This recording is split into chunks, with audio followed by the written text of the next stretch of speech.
Are we talking about championships? See, this is that type of conversation that I just we're right back to that. Are we talking about championships? Or are we talking about skill set? His ability to be a 7-footer and just be ridiculous with the basketball. If we're talking about that, then I would say, based on my eyes of seeing some of the great ones play, he belong in that conversation as far as skill and all of those things. Now, if we shift into championships, no, and the reason is he's right, because he did go to Golden State. I don't ding him for that. I don't ding him at all for it. Look, if I could have joined the Dallas Cowboys with Emmett and Troy and Michael, guess what? I would have joined them. And instead of the triplets, it would have been whatever y'all call the quadruplets or whatever it is. Would have been something totally different. I want to win a championship. I don't mind Kevin Durant going to Golden State. I don't have a problem with that. You know, if he'd have done this in Brooklyn, now in Phoenix, and he's also won the ones in Golden State, and he'd have maybe won in OKC, now you having a conversation about it, but everybody is going to ding him because he joined Golden State. If he never joined Golden State and he won in those other places, then the conversation is different. And I don't know why KD is worried about that anyway. I don't give a damn. My skills is crazy. I'm as rich as all outdoors. I got my own shoes. You buy my shoes. I think different than KD. I'm not in that sensitive block, and I can't understand when I have these Kevin Durant conversations that he has to respond and defend himself. He one of the coldest dudes to ever lace him up. Right. So why even get caught up in that? Because it frustrates him. It frustrates him because he doesn't feel like he gets the respect he deserves as one of the greatest players to ever touch a basketball at any level. And so from the people that judge it, from the people that write the history books, from the people that will write the story. When he's dead and gone, will they remember him the way they remember LeBron James, the way they remember Jordan, the way they remember Wilt, the way they remember Kareem, the way they remember it, and he's feeling like they won't, and he doesn't understand why. And I'm with him because he is a 7-footer that has a handle like a guard, like he's 5'11", and can shoot it out of this world. He's one of the greatest to ever lace them up, period. The reason they don't give him the respect and the reason they give him LeBron, because LeBron left too. LeBron left.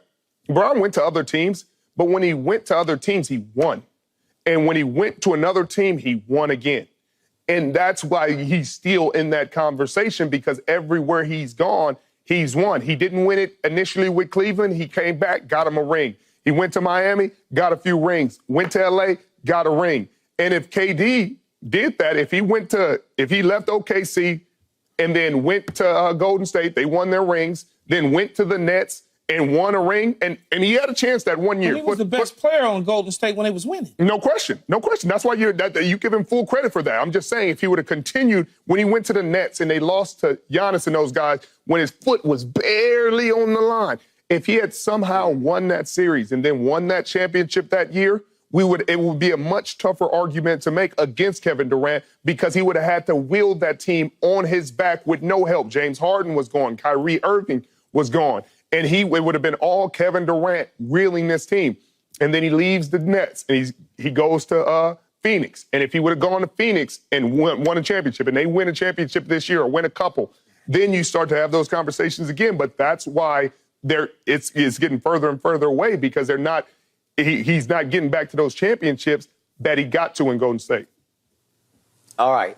So my 2 cents on this is that I've been on record for many years on this show saying that Kevin actually qualified himself, not disqualified. He qualified himself for at least being in the all-time top 10 player conversation by going to Golden State. Because I'm going to remind everybody, on July 2nd of that year, that summer of 2016, that whole Golden State team flew all the way across the country out to the tip of Long Island to get down on bended knee and beg Kevin Durant to come save them, because they had just blown a 3-1 lead to LeBron and Kyrie in the NBA Finals.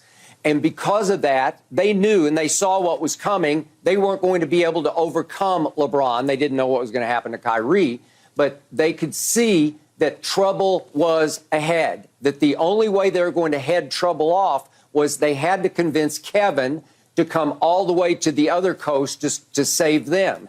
And not only did he do that, but with the weight of the NBA world on his very slender shoulders, with everybody waiting for Kevin to fall on his face.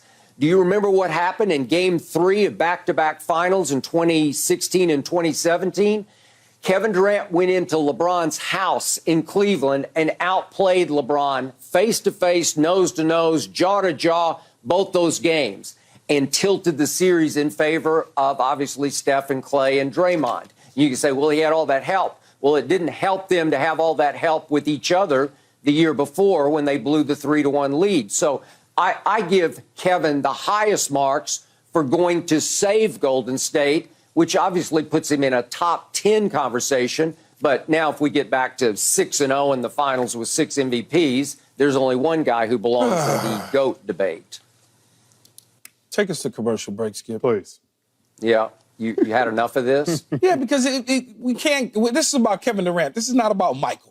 We already know that Michael is considered the GOAT by many, including myself. But they all are great to me. As I say to you before, I don't start without talking Kareem Abdul-Jabbar. I just don't. Okay. No, I got that. But don't you guys see how great Kevin was for Golden State? I don't know why that doesn't qualify him. He went to Golden State at a time Steph Curry was considered top 2, top 3 player in the world. And he said, hey, take a back seat. I got this. And I'm the best player, not only on this team, but in the world. And that's a tough thing to do. That's a tough thing. That was Steph's team. They've been together for so long. And for the time Kevin was there, it was I just wish Kevin didn't care so much about this type of stuff. I just wish he did. All this. Because it does not make his Up next, we got to get back to National Football League because Gerard Mayo, new coach, new Bill Belichick, quote unquote, says the Patriots are ready to burn some cash. Whew. No mercy, no mercy, no mercy. Thanks for watching, Undisputed fans. Do you want more highlights from the show? Make sure to click that subscribe button for all the exclusive content from Undisputed.